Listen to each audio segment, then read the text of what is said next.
Hi everyone, welcome back. చూడండి, మనం I walked him, I cried him ఇలాంటి సెంటెన్సెస్ని యూజ్ చేస్తామా? చెయ్యము అని నేను మీకు లాస్ట్ క్లాస్లో చెప్పాను. ఎందుకంటే ఇది ఒక ఇంట్రాన్సిటివ్ వెర్బ్ కాబట్టి. అయితే మీరు నేటివ్ స్పీకర్స్ని చూస్తే వాళ్ళు అప్పుడప్పుడు ఇలా అంటూ ఉంటారు, ఐ వాక్డ్ ద బేబీ అని. ఈ సెంటెన్స్ చూడండి, I walked my dog every day. ఎందుకని ఇలా యూజ్ చేశారు? అంతేకాదు, చూడండి, నేను అతన్ని నడిపించాను. దీన్ని ఇంగ్లీష్లో చెప్పాలి అంటే ఐ వాక్డ్ హిమ్ అని అనాలా, ఐ మేడ్ హిమ్ వాక్ అని అనాలా? ఇదే తెలుసుకోవాలంటే మనం ఇంట్రాన్సిటివ్ వెబ్స్ని కాజిటివ్ వెబ్స్ లాగా ఎలా యూజ్ చేయాలో తెలుసుకోవాలి. అయితే చూడండి, నా నెక్స్ట్ స్లైడ్లోకి వెళ్ళే ముందు నాకు ఫీవర్ వచ్చినా సరే నేను మీకోసం ఈ వీడియో చేస్తున్నాను.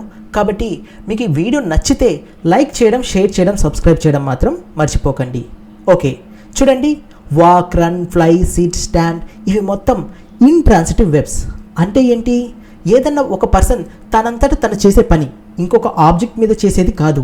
వీళ్ళిద్దరూ పక్క నడుస్తూ ఉన్నారు అనుకోండి, షీ వాక్డ్ హిమ్ అని అనకూడదు. షీ వాక్డ్ హిమ్ అంటే ఆమె అతన్ని నడిచింది అని అలా అంటామా? కాదు. She walked with him, she walked beside him. ఆమె అతని పక్కన నడిచింది, ఆమె అతనితో పాటు నడిచింది అని అంటాం కదా. ఇతను ఇంకొక బేబీతో పాటుగా పరిగెత్తుతున్నాడు అనుకోండి, he Ryan with the baby అనాలి, అంతేకాని హీ ర్యాన్ ద బేబీ అని అనకూడదు. అలాగే ఒక ఈగిల్ మన మీదగా వెళ్ళిపోయింది అనుకోండి, ఇట్ ఫ్లూ మీ అనకూడదు, ఇట్ ఫ్లూ ఓవర్ మీ, అది నా మీదగా ఎగిరింది అని కదా. అంటే ఇందులో ఒక పర్సన్ ఒక యాక్షన్ చేస్తున్నాడు, దాని యొక్క ఎఫెక్ట్ ఎవరి మీద పడట్లేదు. అయితే ఈ పిక్చర్ని కంపేర్ చేయండి. ఇక్కడ ఒక బేబీ నడుస్తుంది, కానీ వాళ్ళ ఫాదర్ నడిపిస్తున్నాడు. అంటే ఇది ఒక కాజిటివ్ యాక్షన్. ఇక్కడ వాలంటరీ యాక్షన్. ఇక్కడ ఆమంతటా ఆమె నడుస్తుంది, కానీ ఇక్కడ నడిపిస్తున్నాడు. మనం తెలుగులో ఇలా అంటూ ఉంటాం కదా, అరే అతను వాళ్ళ పిల్లోడిని నడిపించాడు, నడిపిస్తూ ఉన్నాడు, నడిపిస్తాడు అని. లేకపోతే అతను గుర్రాన్ని పరిగెత్తిస్తున్నాడు, అతను గుర్రాన్ని పరిగెత్తించాడు, అతను గాలిపటం ఎగిరేస్తూ ఉన్నాడు, అతను గాలిపటాన్ని ఎగిరేశాడు. ఇలాంటివి యూజ్ చేస్తూ ఉంటాం కదా. ఇవే కాజిటివ్ యాక్షన్స్. అయితే వీటిని ఇంగ్లీష్లో ఎలా చెప్పాలి? చూడండి, అతను పిల్లాడిని నడిపించాడు అని చెప్పాలి అంటే చాలామంది కాజిటివ్ వెర్బ్ అయిన మేక్ని యూజ్ చేసి చెప్తారు. ఓకేనా? He made the baby walk అని. అఫ్కోర్స్ ఈ సెంటెన్స్ కరెక్టే, కానీ దీని అర్థం ఏంటి అంటే అతను పిల్లాడిని నడిచేలా చేశాడు అని. అంటే ఏంటి అర్థం? చూడండి, నేను ఒకళ్ళని నడిచేలా చేశాను అంటే నేను వాళ్ళని ఇన్స్ట్రక్ట్ చేసి, లేకపోతే వాళ్ళని నేను ఫోర్స్ యూజ్ చేసి నడిచేలా చేయొచ్చు, లేదా వాళ్ళకి సపోర్ట్ ఇచ్చైనా నడిచేలా చేయొచ్చు. కానీ మేడ్ అన్నప్పుడు ఏదైతే మేక్ అనే కాజిటివ్ యాక్షన్ యూజ్ చేస్తామో అది ఎక్కువగా మనం ఫోర్స్ని యూజ్ చేసి చెప్పేటప్పుడు మాత్రమే చెప్తాం. కాబట్టి he made the baby walk అంటే అతను పిల్లాడిని నడిచేలా చేశాడు అని, నడిపించాడు అని కాదు. నడిపించాడు అని ఎప్పుడు యూజ్ చేస్తామంటే ఎప్పుడైతే ఒక పర్సన్ ఇంకొకరికి సపోర్ట్ ఇస్తాడో, అలాగా ఒక పర్సన్ ఇంకొకరికి సపోర్ట్ ఇచ్చి ఏదైనా పని చేయిస్తున్నప్పుడు, అది వాలంటరీ యాక్షన్ అయినా సరే మనం ఆ వెబ్ని ఇంట్రాన్సిటివ్ వెబ్గా యూజ్ చేస్తాం. అంటే సబ్జెక్ట్, వెర్బ్, ఆబ్జెక్ట్ పెడతాం.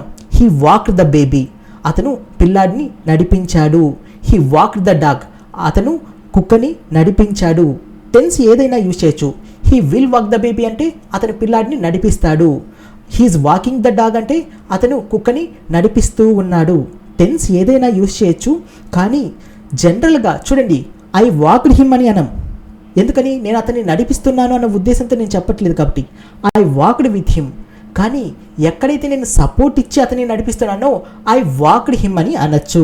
అర్థమవుతుందా? చూడండి, అతను గుర్రాన్ని పరిగెత్తించాడు. ఏమని చెప్తాం?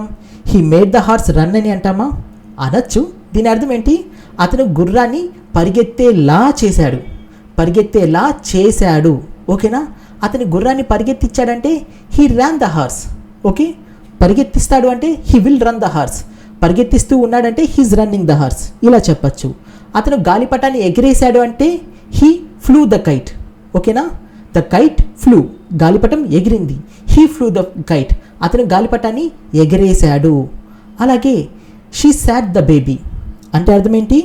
ఆమె పిల్లాడిని కూర్చోబెట్టింది. She made the baby sit అంటే ఆమె పిల్లాడిని కూర్చునేలా చేసింది, కూర్చోబెట్టింది. రెండిటికి అర్థాలు వేరుగా వస్తున్నాయి కదా.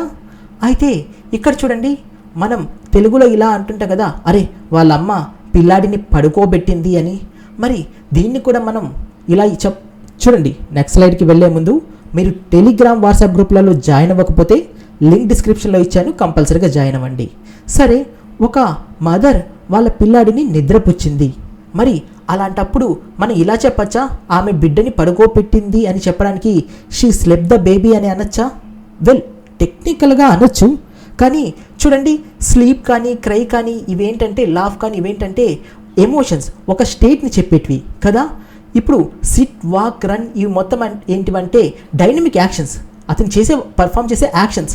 కానీ నిద్రపోవడం, ఏడవడం అనేది ఒక స్టేట్. కాబట్టి షీ స్లెప్ ద బేబీ అని అనకూడదు, she put the baby to sleep అని అనాలి.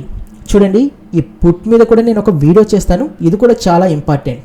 అలాగే అతను పిల్లాడిని ఏడిపించాడు అని చెప్పాలి అనుకోండి, హీ క్రైడ్ ద బేబీ లేకపోతే హీ క్రైడ్ హిమ్ అని అనకూడదు, he made the baby or he made the child cry అని అనాలి. ఓకేనా?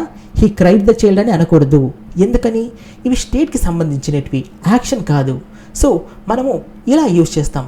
అయితే ఈ ఉన్న అన్ని ఇంట్రాన్సిటివ్ వెబ్స్లో అన్నిటినీ మనం ట్రాన్సిటివ్ వెబ్స్లా అంటే కాజిటివ్ యాక్షన్గా యూజ్ చేయలేం. కొన్ని మాత్రమే, walk, run, fly, SIT, stand, swim, jump ఇలాంటి వాటిని మాత్రమే మనం ఈ కాజిటివ్ వెబ్స్ లాగా యూజ్ చేస్తాం. ఇవి కాజిటివ్ వెబ్స్ కాదు, కానీ ఇలా యూజ్ చేయొచ్చు. అంటే ట్రాన్సిటివ్ వెబ్స్ లాగా యూజ్ చేస్తున్నాం నిజం చెప్పాలంటే. చూడండి, హీ స్వామ్ ద హార్స్, దీని అర్థం ఏంటి? అతను గుర్రాన్ని ఈత కొట్టించాడు.